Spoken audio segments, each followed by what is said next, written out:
Welcome back to ATM Blowout, everyone. And it's time for us to bring you Anchor's chat, and we're taking it in River State. Of course, you already know that. So, the political fireworks that are so far played out in less than 12 hours in River State has the governor, Simfubara, making major power moves. First, he sacked his chief of staff, Chief Emeka Nwoke, whom he inherited from his predecessor, former Governor Nyesom Wike. Then he sacked all 23 local government chairmen in Rivers State, also inherited from the former governor. Then he dissolved the state executive council, mainly made up of his predecessor's henchmen. Then Governor Sim changed the speaker of Rivers State House of Assembly, another implantation of former Governor Wike. And then the governor also suspended the chief judge of Rivers State, another implantation by Governor Wike. Now,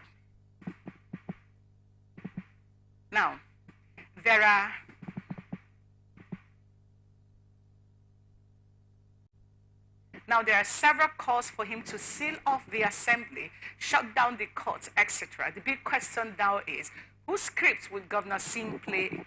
His own or the former governor's script? Or, by the way, we learned the script of former Governor Rotimi Amechi. Okay.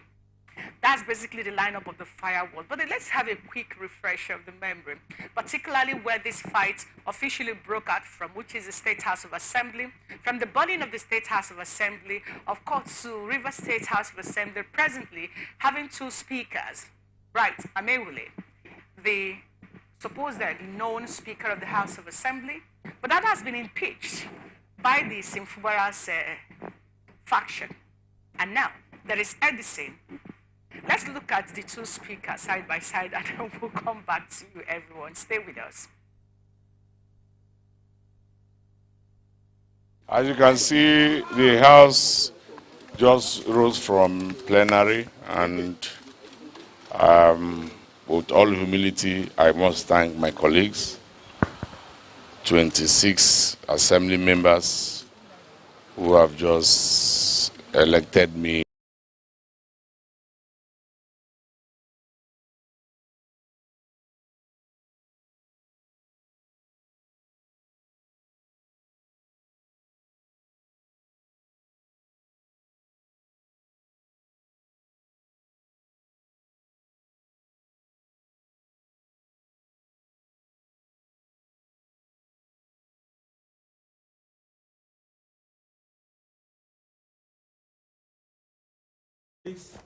By the voting, those that voted in favor of the removal of Edison Ehi as the majority leader of this House, 23, abstention nil, against nil.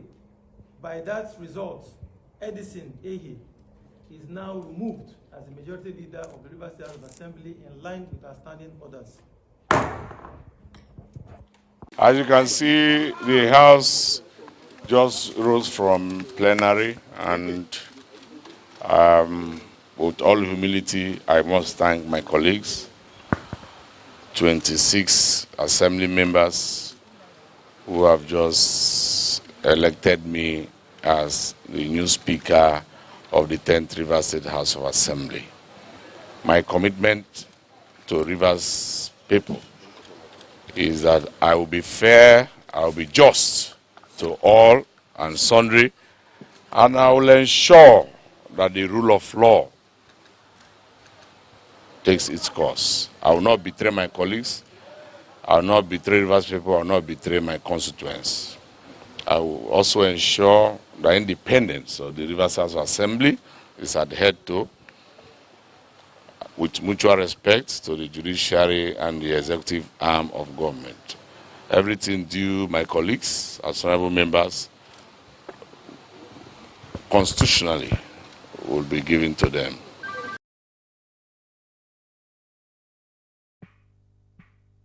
Well, so like I said, we have Martins Amewule, we have Edison, both River State's House of Assembly speakers.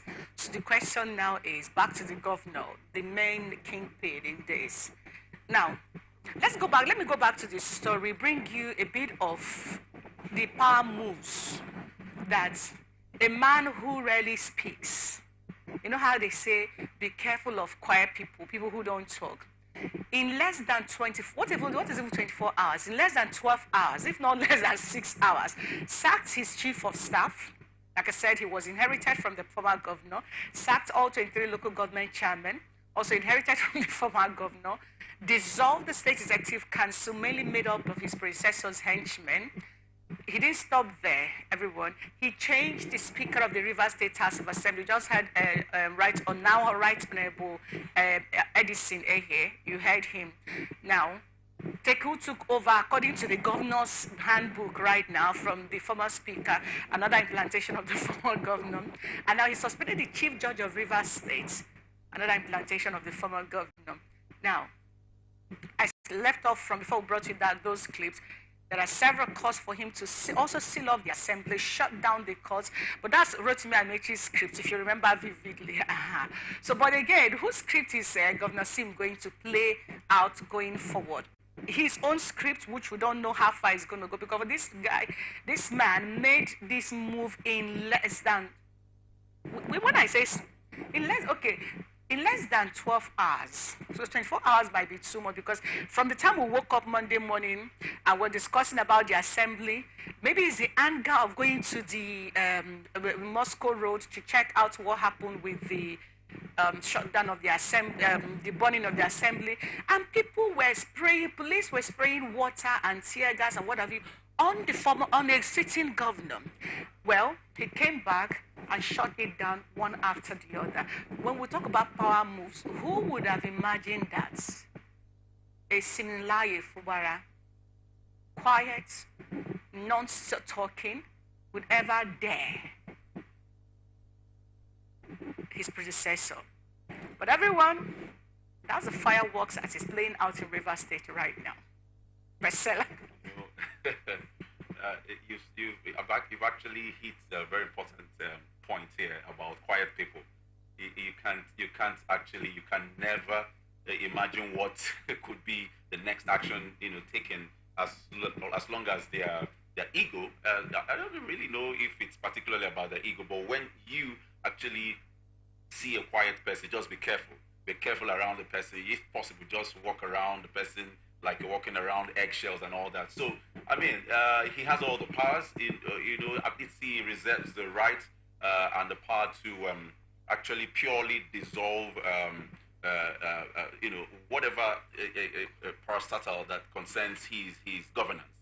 That he is not pleased with, like you've seen just play out now. So, I mean, it's a good lesson, and actually good feel. It's a good feel to see that coming from Fubara this time around, because I, for one, really, I've been issue. I was actually worried and bothered looking at his personality. Each time I see him during the campaigns and all that, I actually deeply had some concerns. I was like, how far can this man go? Because you could just see that he's a quiet person, but just see the play out now. Yeah, okay, let's talk about something very interesting. So I was having a banter with some friends on Facebook last night yesterday evening, over this whole issue. And one of the issues that came up was that the maize used for Edison's Removal. not his removal, there was no maize when Martin was removing Edison as the leader of the state assembly. There was nothing on that tape. In fact, that looks like a sub chamber in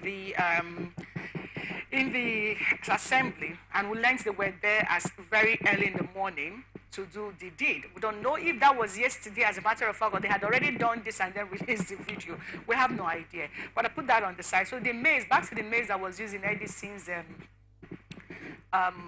inauguration or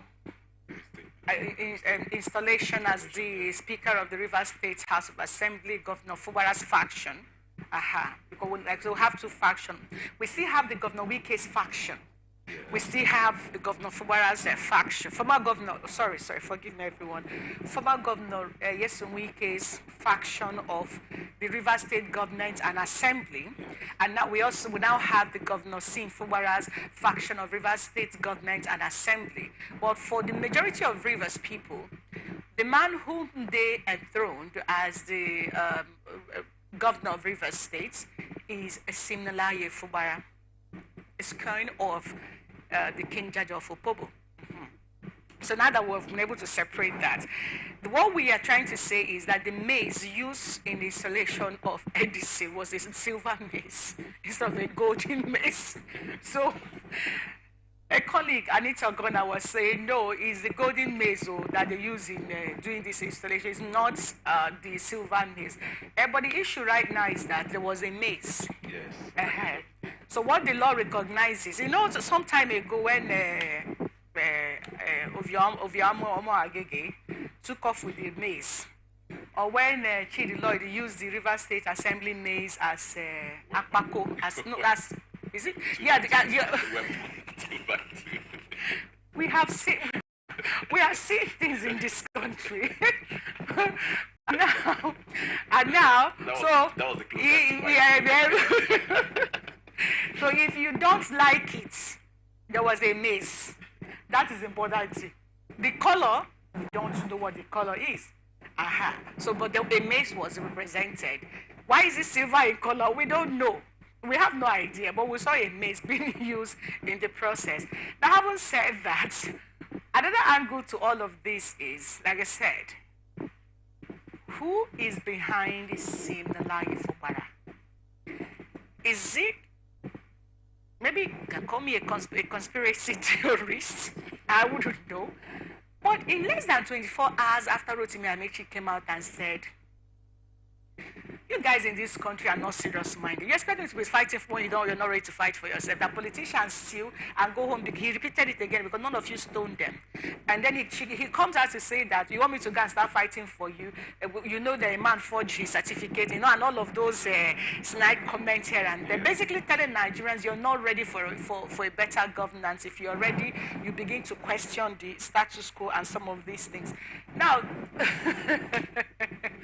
what I find disturbing in all of that is that he hadn't even dropped that comment for the last 12 hours. I mean, that comment has yet to hit the news officially, and the River State House of Assembly has gone down. It's like somebody say, Rotimi Amechi, you think we're a joke to ourselves, right? All right, let's show them that we are youth and we can react to things. I don't know, I may be wrong here, but after telling people they don't react to things, they just allow things to go however and whenever, and then suddenly, the assembly is on fire. And what is the reason behind that? People were saying, you cannot dare to impeach our governor for no reason. You're not going to have to do that in Rivers State. We're not going to stand. And then they shut down, let's see how you're going to impeach the governor. But there's another aspect of this. The Martin Ameyule's part of the conversation actually went and sent impeachment notice to the governor. But the governor said, I have not done anything to be impeached. I've not committed any impeachable offense. And our guest on the show, Barrister Ekene Henry, also pointed out to them, you don't impeach someone like that. Well, we're hoping that have you seen the impeachment notice of the governor? Okay, sent to the governor. I'm looking for it. As soon as I can find it, maybe we can go back to look at it and say, okay, this could be it, this could be it. So basically, what next? The assembly has still been barricaded by the police as we speak. That's the River State House of Assembly. And on the side of that is we now have two speakers, River State House of Assembly speaker. Who is going to be the real speaker now? Is it the one that is anointed by the governor with the silver mace? Or is it the one that was anointed by the former governor of Rivers State? So this part also between Governor Fubara and the former governor of Rivers State, to what end? Are Rivers people going to bear the brunt of this again? Or are we going to have the men and women of goodwill who are from this state, who are residents in this state, or not stand up to say, hey, you don't dare, you don't do that? We have Edwin Clark speaking up on this.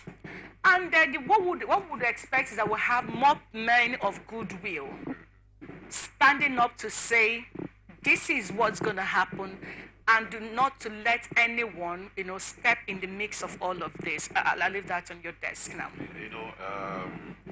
To an extent, one who would actually try to see some connection of the former governor Yeson Wike in all of this, and it goes back to actually say that when you have all these kinds of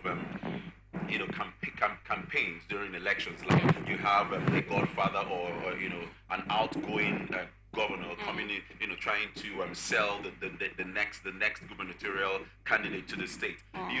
You almost would be sure that these kind of things will play out at the end of the day, because there's this steady there's this steady power that the old governor would like to always have over the one that is coming in. And when there is any slightest form of disobedience, so to say, you see this kind of reactions coming. So there's no way you can find some traces of this all of it. There's This makes me laugh so much because come on. It can be. You mean Governor Wike spent 8 years running these states like this from his personal handbook, and Simlaye Fubara was watching and learning all of that. And somehow Governor Wike think that he is going to control a grown man who has the same power he has. That's exactly what you. How exactly does he intend to achieve that? Well, he has that. He has that. It's in his character. No, my brother, he is endangering. If Governor Wike wants to continue with this, I'm just going to blow out on Anchor's chat. He's endangering his position with Tinubu. The truth is that Tinubu would know what. Exactly. I hope he will be smart. This is a red flag, really. I hope that Governor Wike will be smart right now, and if he has his hand, I don't know, he hasn't said anything, but if he has his hand in any of this, I hope he will be smart, just like Rotimi and Meji, pull himself out of the mix and concentrate on what he's doing in FCT. Tinubu has a lot of bad press. Having one of his ministers create chaos in Rivers State is not one thing that Tinubu is going to tolerate. Bear in mind that 2027 is not likely for President Tinubu, considering what has played out. Exactly. That he narrowly, in fact, escaped still being president. I do not see him thinking of 2027. Maybe he could want to get a prodigy, but I do not see him as Tinubu thinking of 2027 as Nigeria's president, because he already know what that will be, what the opera is going to look like. No, I do not think so. So anyone that is doing anything thinking that you're indispensable because you're going to work for the president in 2027. Remember Wike said if you had 2,000 votes, there won't be any votes. In fact, as a matter of fact, that comment alone, which I expected the FCT minister to have, retracted by now, that he's yet to retract. It's an insult to the voters. Yes. It's an insult to the Nigerian masses. Yes. You're basically telling me, who live in Rivers State, for instance, that you have my vote and I don't have any power against that. Exactly I will revolt against you. The system will revolt against you. So I would actually, because he said he's working with the Rivers APC, the Victor Guidance team that went to see him, that he's working for them to ensure that they get to 2027 for Tinubu and all of that. But a smart person should also know that Tinubu, the last thing Tinubu will be on Tinubu's mind right now is to begin to think of 2027. Really? That should be the last. Anybody who knows Tinubu well should know that will be the last thing on his mind. Because what does he want to achieve? Which Nigeria? Where? With all that he has to go in for him. Remember, the FBI file may still be somewhere lurking on the corners. So for me, honestly speaking, what I feel is that if the FCT minister has his hands in the chaos that we've seen in the last 24 hours, and seeing how SIM has moved to shut down every arena through which his plantations at every corner, from the chief of staff to the house, to the 23 local governments, the House of Assembly, dissolving the cabinet, the chief judge. What hold do you have on him exactly anymore? People were saying that he's going to walk to the Supreme Court to see that Sim loses the election, the petition, the appeal against him. What is even the ground? What's even the problem? We don't know. But whatever it is, I hope that the former governor of Rivers State can take a step back and let the sleeping dog lie. Because if it goes beyond this, the presidency is going to, Tinubu is going to speak up. Nobody is going to take all of this pretending that it's okay. I hope he can concentrate on what he's already doing in the FCT, build himself around all of that. Remember, he still has the tussle with the PDP to sort out, because Atiku has nothing to lose right now. So it's okay. Let's leave here some week, because we don't know where this is going to. Because the truth of the matter is, Atiku Abubakar, if he's lost the 2023 elections, there's nothing to do anymore other than to fight and to. Because he said yesterday he's not going anywhere. People think he's going to leave. He's not leaving, that he's going to stay to ensure that he builds the party, he builds the Nigerian politics, and to ensure that there will be no repeat for what had played out in 2023. So that tells you that there may be more in the offing. And guess what? Our job is very simple. We'll be here to bring you all of the conversations. But stay with us to come back to you after the break.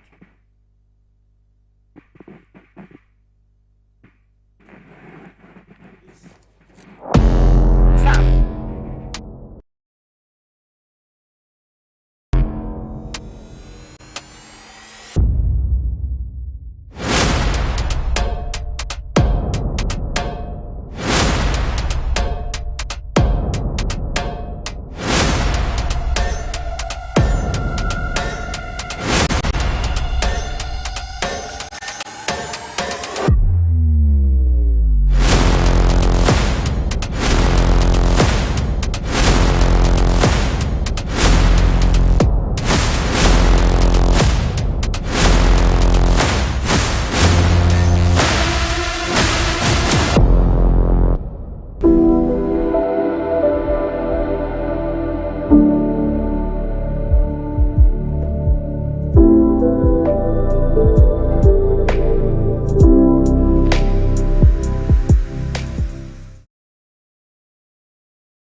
From the line across the ocean to the land beyond the mountains, through the Sahara,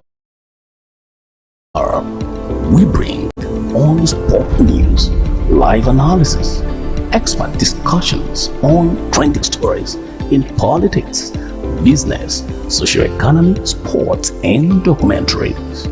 So catch all the updates on the happenings around the globe. Stay focused on the fact today, only on ATN.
people into the country illegally. That is amazing. Honorable You human On the point of order.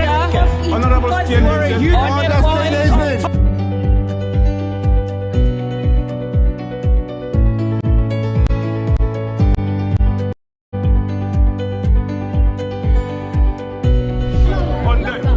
They are not picking our calls. They made up their minds. So no agreement with the EU, but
from the line across the ocean to the land beyond the mountains, through the Sahara.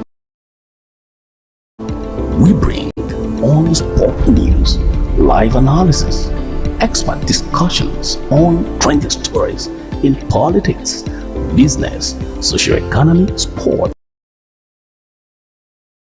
Catch all the updates on the happenings around the globe. Stay focused on the fact today, only on ATN.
Hello, welcome back to ATM Blowout, everyone. But right now, we quickly welcome Eric Ibifa. He is here this morning as a public affairs analyst, but he's a lecturer with University of Port Harcourt English Department. Good morning and welcome to ATM Blowout, Ene. Morning, Bestella. All right, thank you. Let's take off immediately. River State reactions have been trailing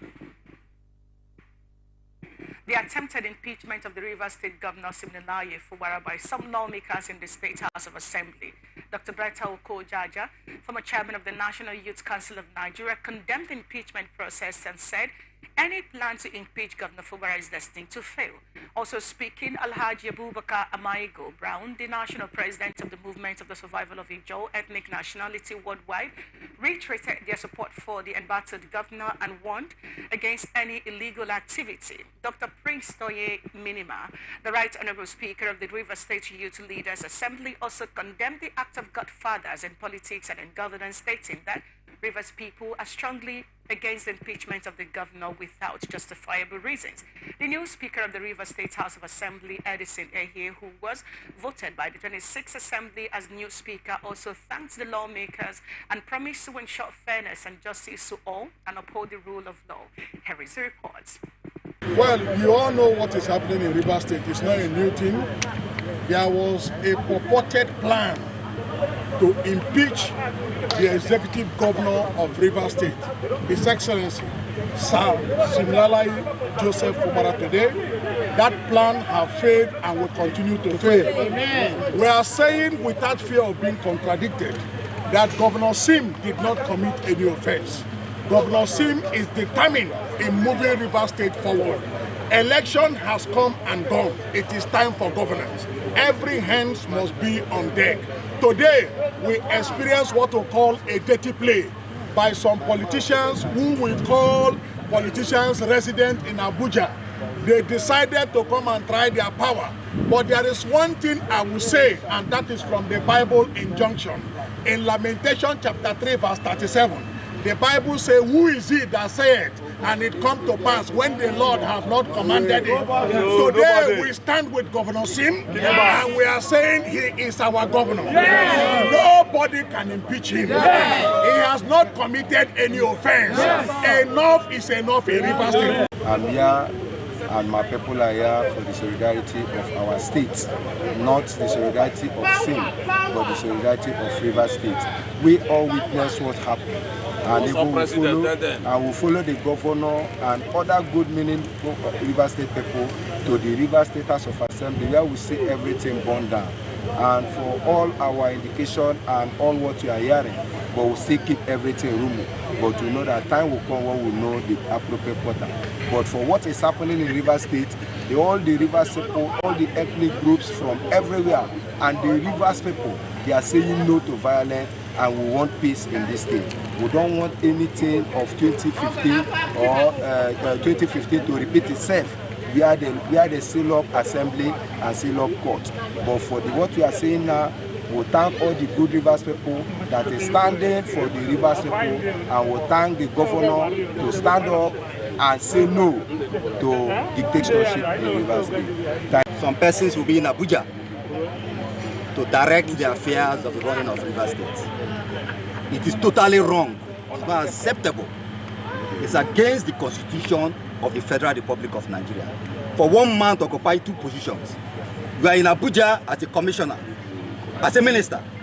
You still want to run the affairs of River State as a governor. It's not done anywhere. It is not done anywhere. We, the youth leaders in these states, will resist any attempt to impeach the governor of River State. This thing I'm saying is not a joy issue. It's not ethnic nationality issue.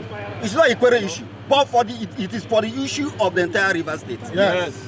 Rivers youth are not happy. Yes. Oh. The state is in the state of comatus. Yes. The state is in the state of pandemonium. Yes. Youth are very hungry. Yes. Over 8 years, no employment, no empowerment of Rivers youth. They're not happy. That's the reason why we decided to say, let us make a change. What is the change? Electing Sim Fubara as governor of River State. The man has a vision. Yes. Since he came into power, he has been working tirelessly to ensure that he meets with stakeholders to provide employment opportunity for our youth. to provide empowerment for our youth. Today, Sinari Fubara is our governor. And because Rivers youth worked for him, voted for him, under rain, under sun, we elected our governor. No man, nobody, I repeat, can take away that mandate of Rivers people. If you take away the mandate from Sim Fubara, you're not taking away from Sim Fubara, you're taking away from the entire millions of youth in Rivers State. My advice to the Rivers State people, indigenous, is that they should remain calm. That Rivers State is on the track. That we, the people of Rivers State, we love Sim Fubara. We love the way he's carrying out his governance. His government has been able to reach out to the poor, the people at the satellite villages, the people that don't have access to good network, good water. SIM is everywhere. SIM is a good network. They can reach out to everybody. So I think everybody should keep calm. Go about their normal business. SIM is in power. SIM is the governor of Rivers State. That was what played out sometime yesterday. The youths that are in the region, as a matter of fact, standing up to say, you dare not touch our governor. And it's not just the youths. We have even the famous lawmaker, senator, and the SDP governorship candidate, Senator Magnus Abbey, and amongst others, Pa Edwin Clark, standing up in support of Sasimnilaye Fubara. Can we say that it seems like Christmas came too early for the former governor of Rivers State, His Excellency Yesom Wike, and now the FCT minister? Or is it too early to assume that Christmas came too early for him? There's a sense in which I feel very reluctant, that categorical about it. At least officially, there hasn't been any direct link as an individual.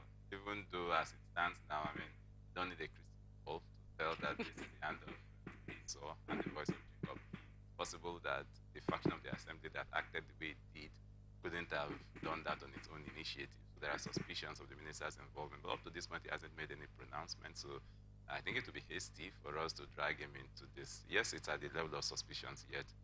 I think that would be my position at this point. So why do you think he's in the mix? Well, yeah, why is every finger pointing at him? Well, there's no disputing the fact that in the last 8 years, it's been if you like, the central factor in the politics of the state. Is also quite instrumental to the emergence of Governor Sim Fubara. Indeed, as a matter of fact, I recall a friend telling me that it would seem that Wike was the candidate and not Sim himself. So I think it's understandable that people see his involvement in this. But like I said, until as events unfold, we'll get to know the extent of his own involvement. Up to this point, he hasn't made. I mean, yesterday was at the FEC, and then he very cleverly sidestepped the issue, gave his own report about contracts awarded for his ministry, and just, feigned ignorance of what's going on in his own backyard. But let's just wait and see as events unfold, and then we'll know what positions to take. Okay. But then, Godfatherism in politics, actually has some sides that really be disturbing. Sometimes it plays out to favor their candidates, and sometimes it looks like what we're seeing, play out here, right here in Rivers State. Is there any reason to feel that that's what Godfatherism should be when politics is, as it concerns politics? Well, Godfatherism is all to the negative aspect of our politics. It's transactional. The feeling is that, you bring somebody to power and then the person makes, it's like an investment and then you get returns on investment. What it does is that it usurps positions that should be held by the people. Ordinarily, anybody in public office should be accountable to those who elected him. And no single person, no matter how powerful, can take responsibility for putting anyone in government. What happens is that sometimes people then, use their influence or finance and then, help some people to get into power and then assume that they'll be the ones to control the levers of power from behind the scenes. So what they do is they take positions that should be taken by the people. And so you find that public officers become loyal to their godfathers, more loyal to their godfathers than they are to the electorate to put them there. And I've always maintained the position that, if the Nigerian people can step in and then play the role of actual godfathers, such that politicians know that they are being in office or being out of office is at the behest of the Nigerian people, I guess they'll be more answerable to the Nigerian people. Okay. Let's take a rundown of some of the activities, what we call fireworks that played out. Because um, first, started with the burning of the rumor of the impeachment of the governor of Rivers State. And then the boys, or the hoodlums, if you may, stepped in and said, "You want to impeach our governor in this house? Our house will burn it down." They took off from there. The governor went out to check out what was going on. Of course, the police barricaded, had about 17 trucks thereabouts. Then the governor went out to check what was happening. And then we saw videos where the police were spraying him water, tear gas, and all of that. And the youths were like, "You're doing this to our governor." They lifted him up and made him speak. And then that was that. But in less than 24 hours, Governor Fubara sacked the chief of staff from a governor's implantation, removed the Speaker of the Assembly, former governor's implantation, sacked the Chief of Judge, former governor's implantation, sacked the 23 local government chairman, former governor's implantation, and dissolved his cabinet, former governor's implantation. All of this right now, yes, the former governor hasn't said anything, but look, putting it side by side, did anyone actually expect that Governor Fubara would make such moves in less than 24 hours? Well, as we said before, that 24 hours is a long time in politics. I mean, much more than that could even be done. I mean, all it requires is just a stroke of the pen and it's done. I think what is happening is that, like I said before, I mean, one would be highly pretentious to claim that Governor Sim Fubara came to power entirely of his own accord. No. I mean, you also have to be patently ungrateful to say that, oh, Governor Wike wasn't instrumental to his emergence as governor. But I think what is playing out now is that Governor Sim seems to be owning the government step by step. Now, I told somebody yesterday that, I mean, Governor Simnaya Fubara's inauguration was in May 29, 2023. That yesterday marked his inauguration as governor of the state. I think what is happening is that he's now trying to take ownership of the government, trying to build the government in his own image, trying to, take decisions that some people felt he should have taken long ago to prove that he's in charge. All right, let's get into Abia State. There will be more stories for everyone in subsequent bulletins. Abia State Governor Alex Otti says 20 decomposing bodies and skeletons were discovered by security operatives during a raid of forests around the Lopanta cattle market in Umunochi, axis of the Enugu-Port Harcourt Expressway, while another 50 bodies were also found around the market, while the payment of ransom to suspected kidnappers was equally traced to the market.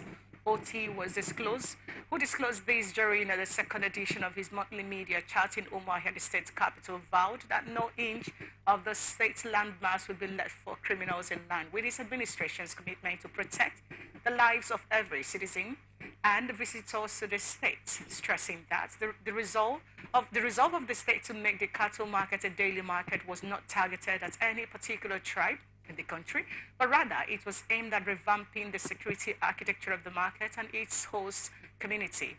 The governor maintained that his administration is committed to using government money to provide quality infrastructure for its residents, adding that the government will not use its resources to service attention seekers and political stakeholders, while calling on those with the complaint of shortage in the payment of their salaries to approach the office of the Accountant General of the state with their petitions, adding that such petitions will be treated with the urgency it demands.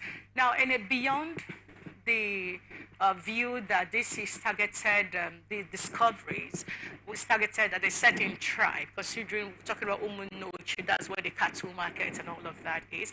How alarming is it that this number of dead bodies and corpses were found around the same territory?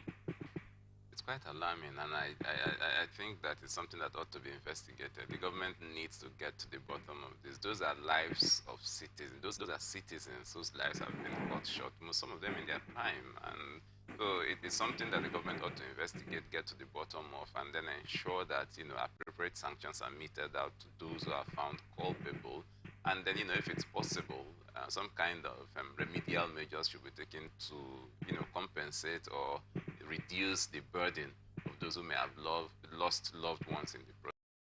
I think it's also a wake-up call to security operatives in the states, not just in Abia, but but all over the nation. It would seem that, like almost every other day, there's one story of one heinous murder or the other taking place, and you're wondering why it is the case that, security operatives, security personnel always act after the fact. There are only few instances where we've seen, security operatives act to avert the occurrence of these things. Things like this, speak ill of the government. The first responsibility of government is the preservation of the lives of its citizens. And once government fails in that responsibility, every other thing raises questions as to whether the government even can justify its existence at all. And that's why I think this matter ought to be investigated properly. And then, we as Nigerians should also steer clear of this bad habit of always analyzing matters from an ethnic point of view. I know the tendency is to assume that, an attempt is being made to evict people from a particular ethnic group from a place where they are doing business. But that's the place they are doing business, and this thing must have been happening right under their noses, and then they don't even alert the security operatives. But then, just as an aside, before we pass on to another subject, I think that it's also a good thing that the governor has a media shot. It's something I think all governors should emulate. Even the president himself, there should be periodic rendering of account. If you can't do it using the instrumentality of a media shot, you can then have a situation as you have in the United States, where annually the president goes to Congress to give what they call the State of the Union address. Nigerians ought to be kept abreast of what is going on in their country. They are like employers of labor in this instance. It's not the reverse, where the president or the governor feels that, he is the employee. No.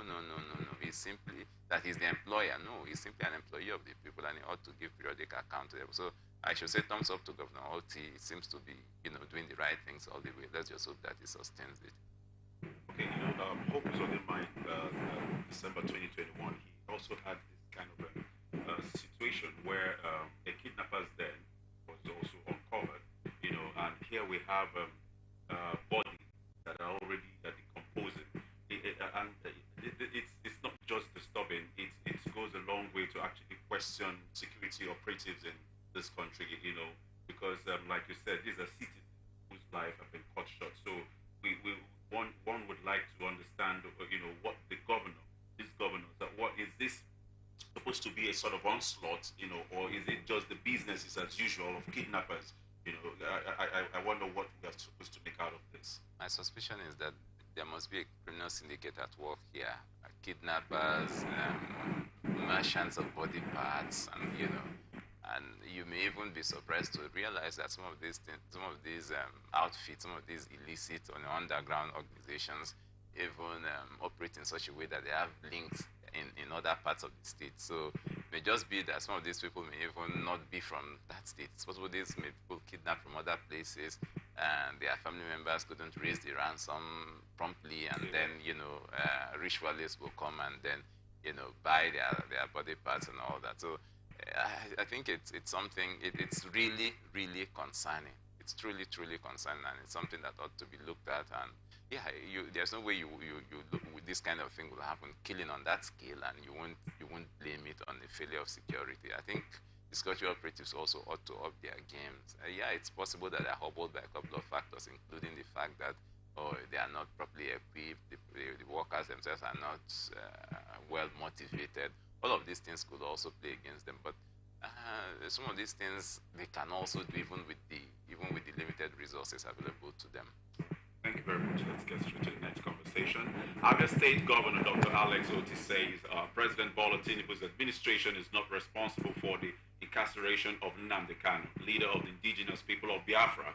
However, his administration is working hard to ensure Nnamdi Kanu's release by deploying a different approach to secure the IPOB leader's release.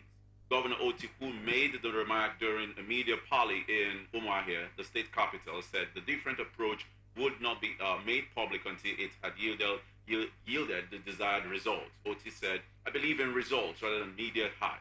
We do not want media noise. We are working very hard to ensure his release, that's Kanu's release. He said, the governor further said, my personal position is that the new government does not need to inherit the wrong things of the previous administration.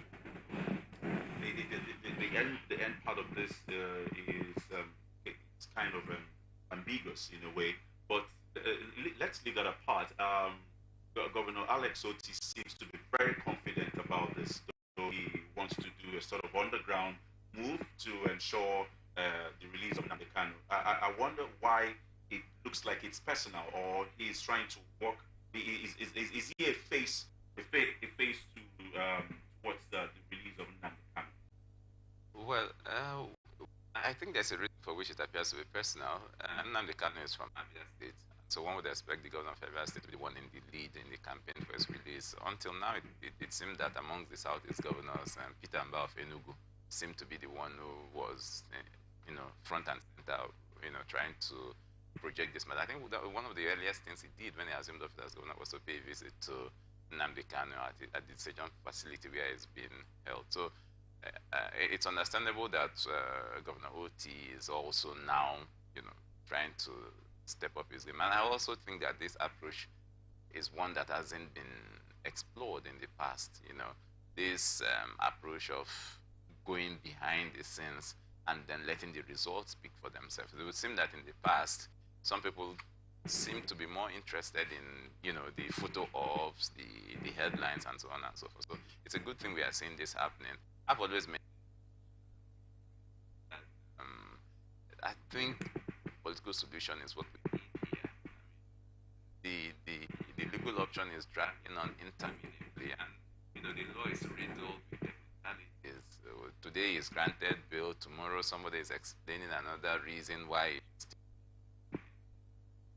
of the Nigerian Correctional Facility or the DSS or whoever it is that is holding him. I think we should just look for a political solution out of this.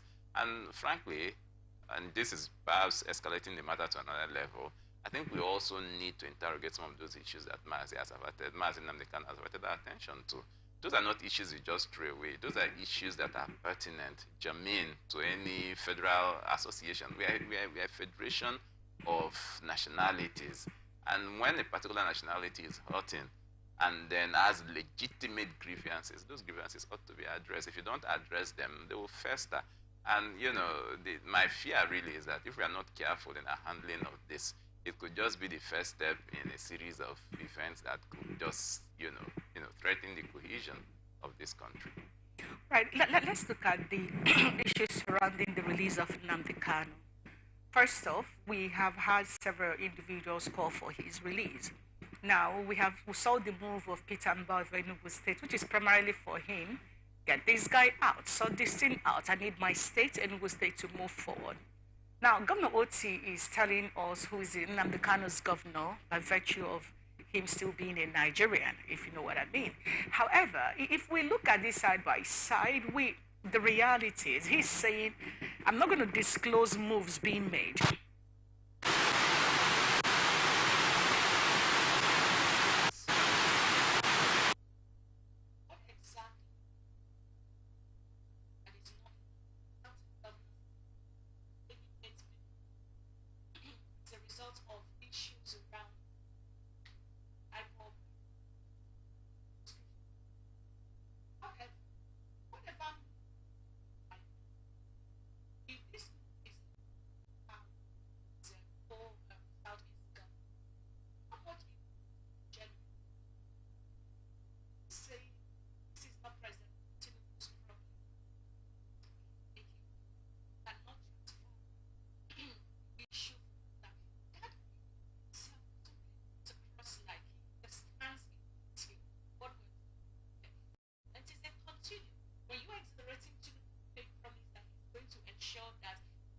And conversations around the system. You're beginning to accelerate him, say he heritage, what is administration. Is he not the president of Nigeria? But we live with Aso Rock and issues around it. So not having the other governor, so to say, and what did he say that? And basically, whatever movements made, accelerate Tinubu's government. What do you think out of it? All the efforts made as Well, hope is the last thing we should lose. They say hope springs eternal in the human breast. So one has got to be hopeful. But I think there is, I think we understand the matters differently, or we view the matters differently. I view the matters differently from the way you've presented them. It seems to me that, well, I don't know what his mind is, but I mean, now we'll be second guessing him if we feel that the intention is to exonerate President Bola Ahmed Tinubu. Yeah, that's what I'm saying. So I don't know if his intention was exonerating, but I think it's also a statement of fact that Nnamdi Kanu wasn't arrested under Tinubu's watch. Yes, that doesn't mean that Tinubu should fold his hands and not do anything about it. But I guess that statement must have been made in a context. It's possible that some people, while, I mean, again, a lot will depend on the way the question was framed, that, necessary that kind of response. But I think at this point, we've even gone beyond the level of now apportioning blame. As for the other governors coming on board, I think it will even be, it will be futile for anybody to even expect that one governor alone in the Southeast can bring this to reality. I mean, it has to be the governors working in concert. There has to be a clear synergy amongst the governors, and not just the governors alone, by the way. Members of the political elite in Igbo land, they need to come together and work. And it seems to me that they've been working that way. I have a feeling that, this report must have been based on, the governor's response to a particular question during that media parley. And it's possible that, of course, the governor wouldn't want to disclose everything. And for me, again, that's understandable. Part of the problem is that attempts had been made in the past, and those attempts had failed. So you don't make statements that people could construe to then begin to mean that you're trying to raise hopes unnecessarily, and then you raise expectations too high. It seemed to me that that's the context in which some of those things occurred. And like I said, I have a feeling, it's visceral, but I have this feeling that, something good is going to come out of Governor Oti. It seemed to be making the right moves. Again, understandably, it's possible that, being a fellow alumnus of the University of Port Harcourt, I'm particularly sympathetic towards him. But I think it's doing a few things right. And let's just give him the benefit of the doubt on this. He may not be the one to pull it off, but I have a feeling that, the days of Mazin Nnamdi Kanu's incarceration are nearing an end. Okay, so we have the next conversation regarding the November 11th election. Now, the Independent National Electoral Commission has published comprehensive information on collected and uncollected permanent voters' cards in Bayelsa, Kogi, and Imo states. INEC's National Commissioner and Chairman, Information and Voter Education Committee, Sam Olumekun, who made an announcement on Monday on INEC's X handle, said out of 1,056,862 registered voters in Bayelsa State, 1,017,613 have collected their PVCs, while 39,249 others are yet to collect theirs. In Imo State, the number of registered voters is 2,419,922, of which 2,318,919 have collected their PVCs, and 101,003 others have yet to collect their own.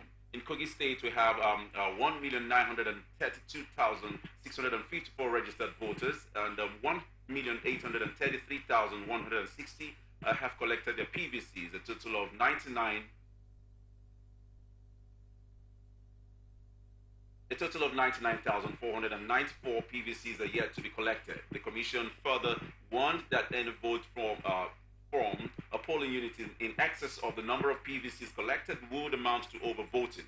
According to him, the number of PVCs collected will be used for the computation of the margin of lead. This is a very good, commendable step, and I actually really hope that this was put in place in the February-March elections, because this is a kind of a way to check what the results will turn out to be. And with this, we're supposed to expect something very commendable, something very reliable and fair in this election. Is that correct? Well, the devil is in the detail. That would be my reaction. If you've done business with INEC before, they say, fool me once, shame on me. Fool me twice. Fool me once, shame on you. Fool me twice, shame on me. Once beaten, twice shy. I think Nigerians have learned to be skeptical where INEC is concerned, and understandably so. Publishing the list of those who've collected their PVCs is a commendable step, no doubt. It's part of efforts at transparency.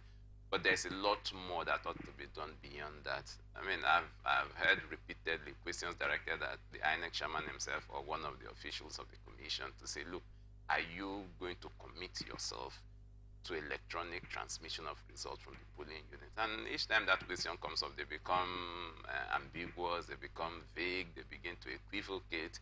And frankly, that's at the core of this entire enterprise. Once voters are not sure that their votes would count, you're going to see cases of voter apathy, you're going to open up channels for all kinds of violence. And then ultimately, we are going to see long, drawn-out litigation after the elections. And it's really not good for the system. What it does is that it gradually erodes public confidence in a public institution that is at the core of this thing we call democracy. Ours is a representative democracy. We can't all go to parliament. We need to elect people to go there and speak on our behalf. And if the electoral process is such that it cannot guarantee transparency, it cannot guarantee the will of the people prevailing, then we've not even started at all. So I think that as good as this is, we need to take it a step further. INEC should come up with a system where the polling unit is the basic point is the basic rung of the ladder. If we can ensure that once voting is concluded at the polling unit level, results are tabulated or computed, then they can be uploaded to a server or somewhere. From that point, we are going to cut out a lot of the problems that we face along the line. Because sometimes, between the actual voting at the polling units and the collation of results at the local government, we find that figures get changed. Sometimes people are intercepted and ballot papers seized and damaged in areas where political players feel that they don't stand the chance. All of those things we can effectively take care of if we can transmit the results electronically from the polling units. And then just to say this too, in addition to what I've been talking about with regard to your report, you would notice that the numbers begin to depreciate. So first you may have 100 people registered, and then 80 collecting their PVCs, and then only 20 voting. I have always maintained that there is something suspicious about our electoral register. There are sufficient reasons to believe that those electoral registers are highly inflated. So sometimes when we even talk of voter apathy and we base it on the numbers, it is because those numbers are not truly reflective of reality. So let us also come out with a system where once somebody registers twice, automatically, the person disenfranchises himself. You see cases of double registration, phantom registration, and so you pad the electoral register with non-existent people. So it's also something we need to take care of. I don't think we are paying sufficient attention to, elections in this country. And elections are too important if we call ourselves a democracy. We can't run away from that. It's something we should pay attention to. Maybe we should return to Justice Uwai's report. It's unfortunate that, we've been returning to this issue and it's also becoming nauseating to some people. But I think we need to look at that report and then see if we can implement it wholesale, or then see the aspects of it we need to discard, or even those aspects which have been overtaken by offense that we also need to update. But I think we need to pay attention to. It's possible that our problem as a nation is not so much corruption as electoral malfeasance. If we can get our elections right, it's possible it could. One of the knock-on effect would be that we won't take care of corruption and ensure efficiency. Have you not wondered? Once politicians realize that there are consequences for their own actions, for example, if National Assembly members know today that Nigerians are going to punish them for their profligacy, they are going to be a lot more prudent in the way they handle their funds. Because I also don't see, and this is me now digressing, I also don't see the justification for the amount of money I hear they want to spend to get SUVs for themselves. But they know there are no consequences. They don't need the people to win elections. That's just the honest truth. It may be that I'm sounding cynical, but that's just the truth. So we need to take our elections a lot more seriously. And I think Bayelsa, Kogi, and Imo provide INEC a window of opportunity to redeem itself in the public esteem. All right, thank you, Ene. The Independent Corrupt Practices and Other Related Offences Commission files a criminal charge against the suspended Dean of the Faculty of Law, University of Calabar, Professor Cyril Difon, after the conclusion of the Commission's investigation into the professor's alleged gross misconduct against UNICAL students. The senior lecturer is being arraigned on 4-count charge bordering on sexual harassment, official corruption, and abuse of office, contrary to sections 8, 18, and 19 of the Corrupt Practices and Other Related Offences Act 2000. In one of the counts, ICPCB says that you, Professor Cyril Osim Defon, male, between September 2023 at Calabar within the jurisdiction of this Honorable Court, and while being a public officer charged with responsibility for the certification of students as fit in learning and character as a prerequisite for the award of bachelor's degree in law and admission into the Nigerian Law School, used your office and position as a Dean, Faculty of Law, University of Calabar, to gratify yourself by soliciting for nude photographs and videos from one Miss ABC name, not real name, a year 2 diploma student at the University of Calabar through WhatsApp chats on your phone with the phone number stated and thereby committed an offense contract to and punishable under Section 19 of the Corrupt Practices and Other Related Offences Act 2000.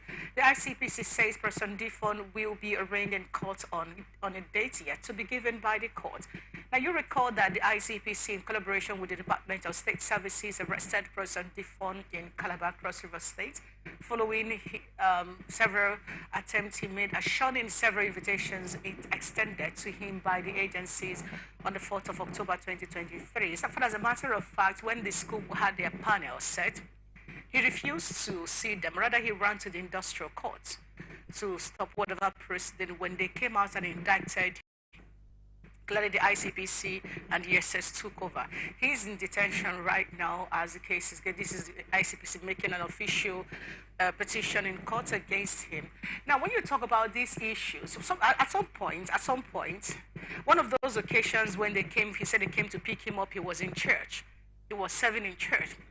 At some point, if I'm not trying to be sarcastic against churchgoers or Christendom as a matter of fact, or religious people, it's just that if the Spirit of God in you does not make you live differently, why do we even make all of this matter in the first place? How do you, a year 2 student, a diploma student, is most likely a little girl, how do you begin to solicit for her to say, don't you have conscience? Don't you have a daughter? Don't you have a sister, a niece, or someone, a friend's daughter or something? How do you, a lecturer? I don't know.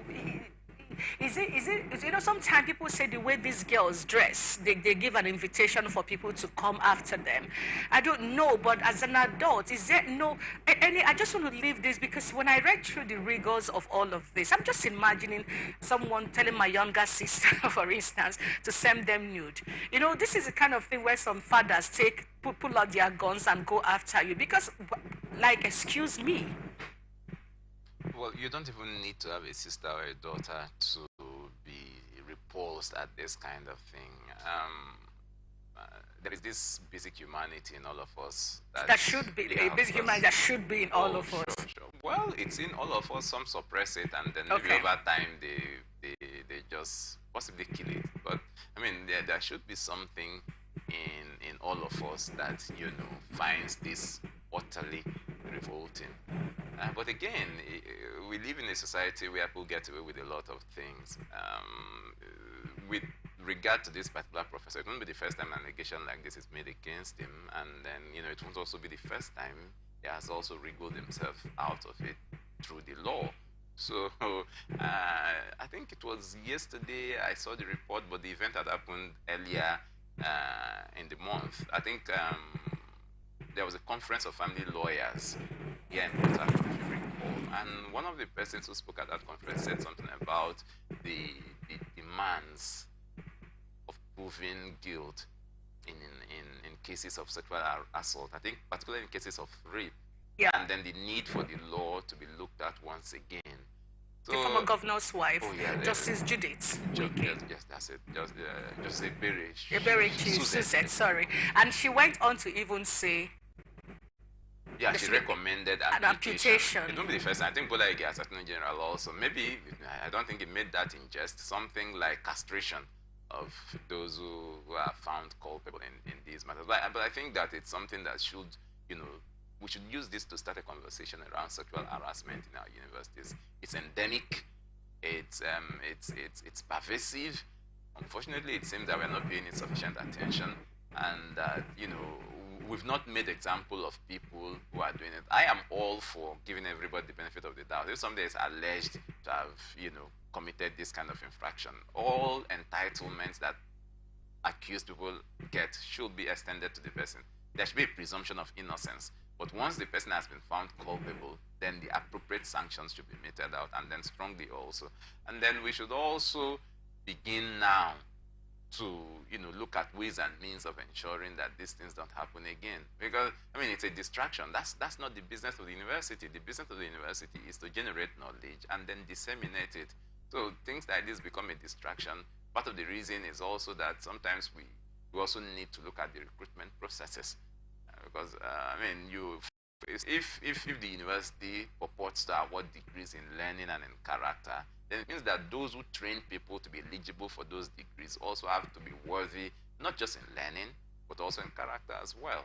So it's a good thing that this matter is going the way it's going. I hope that, and it's surprising to me that, you know, the professor himself, being a lawyer, would allow this to get to this point. I mean, if a polite invitation has been extended to you by the ICPC, if you don't have anything to hide, you honor the invitation. You don't then resort to all kinds of stratagems to say, oh, you're here today, you're there tomorrow, just to avoid answering the petition of the invitation of an institution set up to play this kind of role.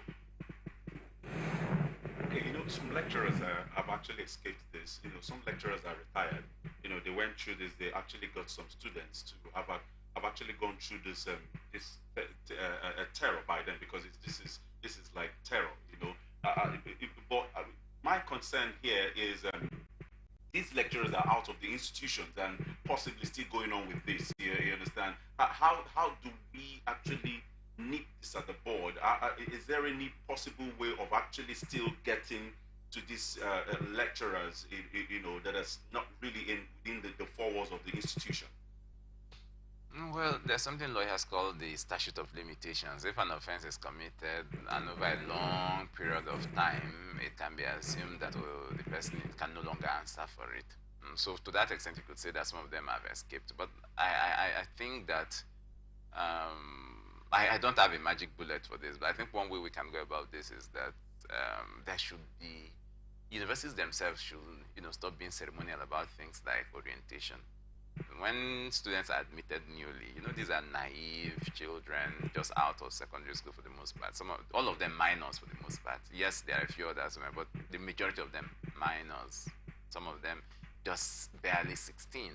And then the university will organize, as part of the ritual of bringing them into the university, there will be an orientation process. I think this matter ought to be drummed into the students at all times. Let them know what constitutes harassment. Sometimes, you know, these harassment can even take the form of compliments that look entirely harmless. So these children should be taught that from the very beginning, and that once they notice the sheerest sign, they should report the individuals involved. And then the individual can be cautioned to say, look, let this be the furthest you can go on this place. Because if we don't do that, because sometimes the victims themselves don't even know that they are victims of this. Sometimes they don't know. They assume that it's only when they've been raped that's when, you know, they've become victims of sexual harassment. Sometimes, you know, you touch people inappropriately, and so these things can take different forms. And like I said, it's so pervasive, it's so endemic within this system. The reason being that, you know, people get away with it. Sometimes people have come to, it's been normalized in some systems, and that's why we need to orientate the students themselves, not just once, but repeatedly. And then once anything happens, there should be the person involved should be reported immediately, and then warnings should be issued, sanctions should be meted out. That's the way society is evolved. Once people have no consequences for wrongdoing, let me come in here right now. Talk about mechanisms in place, and you talked about that this is deep-rooted in universities, beyond in corporate organizations. There are several, and one particular part that scares a lot of these people, even in offices, is the fact that when these moves are made at you and you turn it down, there are gang-ups, there are plots. In the university, you have a situation where the lecturer begins to treat. In fact, I had a very horrible experience in Nigeria training school about one of the lecturers. For the sake of the school, let me not mention names right now because the lecturer is still there, asking me out and making all those who I refused. In examination hall, he came and was threatening me, harassing me, shouting at me, doing. That was just as a result of me not agreeing to whatever he wanted. You've seen in corporate organization where moves are made at you to sleep with you by a superior, and as soon as you turn that down, he begins to clamp down and use every mechanism around his office or position to come against you. You have a situation where someone walks into your office because you're a lady, and you go, you know, without even question, because, and all of that. So beyond the university, speaking of mechanisms right now, because I've heard people say, oh, because you wore a lycra pants and your butt was all over the place, or you wore a short skirt and all of that. Nobody's asking if that's the only thing the person has at the to wear. Nobody's asking, okay, you even what the person knows and doesn't know. So, but your right to feel or dress a certain way is even being used against you as a female. And of course, we'll talk about your harassment. It's not just the female. The men too go through the same thing by superior female boss. So, speaking of mechanism now, taking it off the university, what are the campaigns we need to begin to carry? You talked about sex education from home and all of that, but let's take it to the lawmakers. Justice Suzette Wike said there is need to begin to have a conversation about amputation. You talked about another lawyer who mentioned castration. Castration. Are we at the point where we need to campaign to the National Assembly to say enough is enough? This needs to have a holistic approach. Anyone who intends to do this in Nigeria should back of their mind when you're caught doing this, whether verbally or even to the point of rape, there are certain actions that should be taken against you, or do you think the laws will have are enough? It's a difficult thing because the problem is, the law is built around this principle that, rather than send one innocent person to the gallows by error, let the error be that you free possibly 1,000 guilty people. That's why you and the consequence of that. Well, the consequence of that is that you save the innocent. It's grievous to learn years after somebody's execution that the person was actually innocent. We've seen instances, in judicial systems that we pride ourselves about run to, for example. We've seen cases where somebody has spent 50 years in jail only for it to be learned upon review that actually that person was innocent. So we are trying, I guess the thing is, there's a deliberate attempt to avoid the situation where allegations of rape or sexual malfeasance become a weapon in the hands of certain people against others. So we've seen people ruined in some cases because they were, and it's like a stain, an indelible stain. Once that allegation is made against an individual, even when that individual takes the trouble of proving his innocence in court, not just one court, possibly a series of courts with appeals and all that, you find that the person is tainted for life. I guess that's the fear here. So we are caught in a situation where we need to protect vulnerable people in society, but we also need not create a situation where people use these allegations very lightly to taint others. I remember that in the last National Assembly, it was Senator Omo Agege who introduced that very popular, very, very widely accepted bill to check this. But the universities resisted. I remember that as far as a union resisted it, claiming that, there are already inbuilt regulations within the system to fight this, and that didn't require a law coming from the National Assembly. So I quite understand this, and a part of me agrees that the most stringent sanction should be meted out to sexual offenders. But a part of me also realizes that there are times when these things can also be used as weapons against innocent people, and therefore we have to strike a balance. That for me is the most important thing here, getting to that middle ground where we don't let sexual offenders go off the hook lightly, and creating a situation where we don't allow allegations of sexual malfeasance to be used as weapons against people, innocent people who are just going about their duties. Thank you very much. Now we have this coming from Borno State. The Borno State Governor, Babagana, warns that the ongoing Boko Haram crisis may consume Nigeria if it is not contained. Governor Zulum, who spoke while hosting the reconstituted management board of the Northeast Development Commission at the council chambers of Borno State Government House in Maiduguri on Monday, said, "Position of Borno State on the map of Nigeria is very important to all of us. Borno State is bordering Chad, Cameroon, and Niger Republic. Our borders are so porous, and therefore maintaining security in the northeastern sub-region entails maintaining the security of the entire country. While Northwest and North Central and others are speaking about banditry, kidnapping, and others, ours is Boko Haram and ISWAP. It's better for us to control it, not for the sake of Borno State. The hub of Boko Haram and ISWAP is Borno State. We have to control them. We have to stop the younger ones from being recruited into the Boko Haram and ISWAP. Otherwise, in the near future, the entire Nigeria will be wiped off the map. While lamenting the number of people in IDPs, Zulum said the development has worsened the plight of the people. And then in Borno State, in the year 2012, about 3.5 million people were displaced. We returned mainly, but still, we have over 1 million people, internally displaced people, living in IDPs camps. That is increasing prostitution in IDP camps. That is increasing procreation without care in the IDP camps. There is drug abuse in the IDP camps.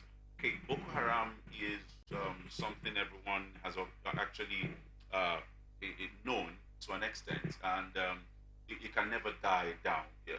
To consider what we have here, really, do you see it as alarming to that extent? You know, what this situation, the state of the country would look like if this is not contained? Well-meaning Nigerians have always alluded to the fact that, our borders are porous, that we have security challenges. But I know it was people like Baba Gana Zulum too, perhaps out of loyalty to their political party and not to the nation. We are going about saying, they are closing down the IDP camps, they are sending the internally displaced persons back to their villages, peace has been restored. So why is he singing a new song now? Is it because there's something that is not coming to him that ought to come to him? I think that there is no way we are going to make progress in the war against terror if we are not sincere with ourselves. Politicians assume that once you point out something that is unsavory about them, then you are unpatriotic. That's the assumption politicians make, and that's why people always, you find a situation where something happens, the authorities are more interested in reducing the casualty figures, but why don't you take the job to avert this? We know that we have a problem on our hands, and if we don't state it the way it is, just as he is doing now, although this is coming rather late in the day, then there's no way we'll know how serious the problem is. There was a time when Zulum himself and a couple of other governments were making it seem as if the Buhari government at that time had succeeded in demobilizing Boko Haram. I remember even the government, not Zulum himself now, but the Buhari government coming with all kinds of words. So far they've been technically defeated, or they've been demobilized and all that. Let us know the true situation of things so that we can know what solutions to come up with. With regard to terrorism, of course, it's a no-brainer that, terrorism in any form threatens any society. Look at Israel, for example. See what terror has done there just recently. And see what terror did on September 11, 2001 in the United States. So terror is a threat to the security of any society. And therefore, it ought to be given the required attention. The government ought to face it squarely and look for a way to put an end to it. Sadly, in this case, there is a transnational, if you like, dimension to this. So, and that's why you see it's even worse in Borno, given that Borno is a border state that borders 3 different countries. So there has to be collaboration between nations now at this point, nations that are affected. It's because if Nigeria succeeds in, pushing the terrorists backwards, and then they go into some of these neighboring countries, and those neighboring countries are not strong enough to take the push from there, those places will become sanctuaries for them. They just go there, regroup, and then launch another attack on Nigerian territory. So there has to be cooperation, international cooperation amongst neighboring countries, and even involving sub-regional organizations like ECOWAS to see what can be done to bring this under control. Now let's wrap this up. If nothing is done to contain Boko Haram, first of all, you've mentioned the admittance that, this is for real. Now, if nothing is done to contain Boko Haram, Nigeria will be wiped off the surface of the earth. And then, if you, of the map, sorry. Now, if you read into details, all of the issues, the full statements he made, it was clear that we are not dealing with Boko Haram the way we assumed, because every day we hear this number has been killed and all of that. Should this be a wake-up call to everyone beyond the Nigerian security agency that there is much more to Boko Haram that the government of Nigeria have admitted publicly in the last count of their position on Boko Haram? it seems Nigerians already know or perhaps suspected. This is just confirmation of suspicion that was already widely circulating amongst Nigerians themselves. Because, I mean, Nigerians have learned not to treat with some credibility any kind of information that comes from a government source. And again, like I said, it's understandable. Once you've been lied to over and over again, you learn to take with a pinch of salt whatever that person says to you.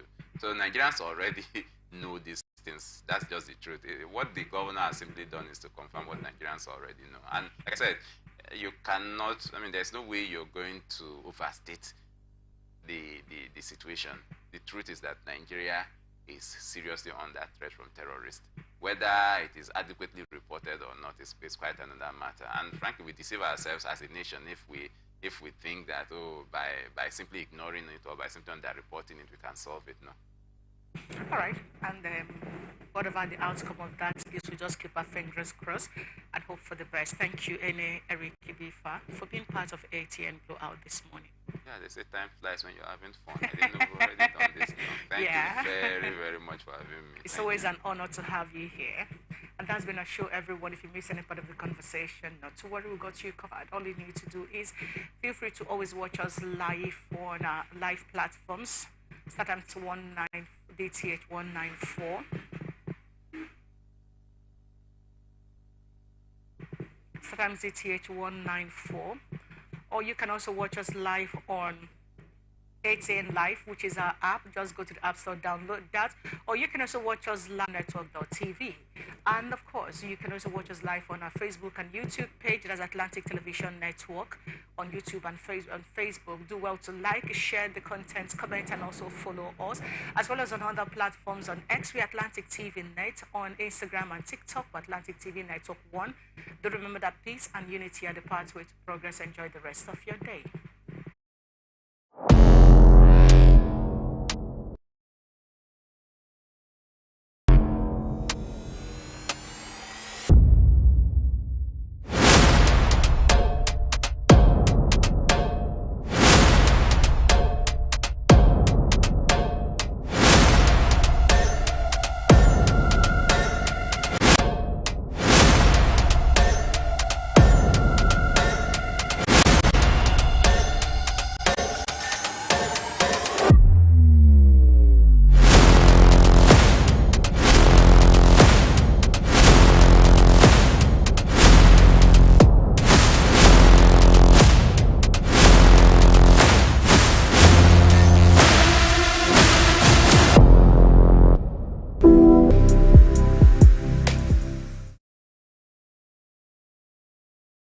From the line across the ocean,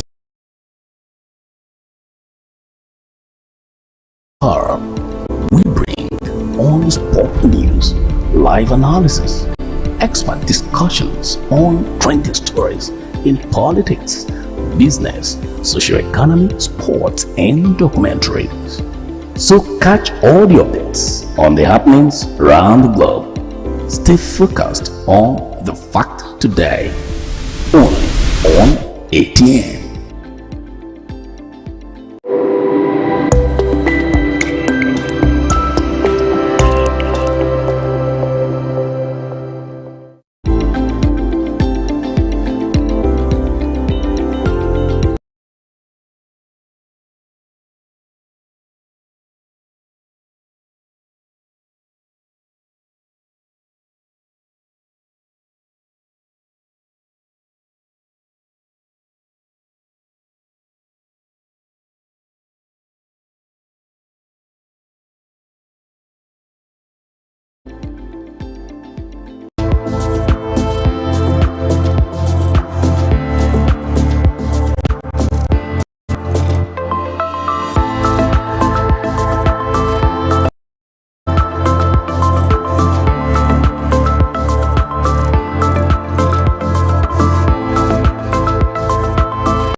people into the country illegally. That is amazing. Honorable You human On the point of order. Honorable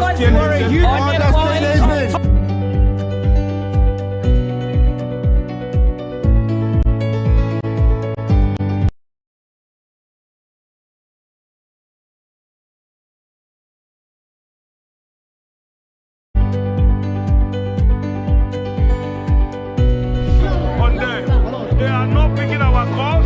They made up their minds. So no agreement with the EU, but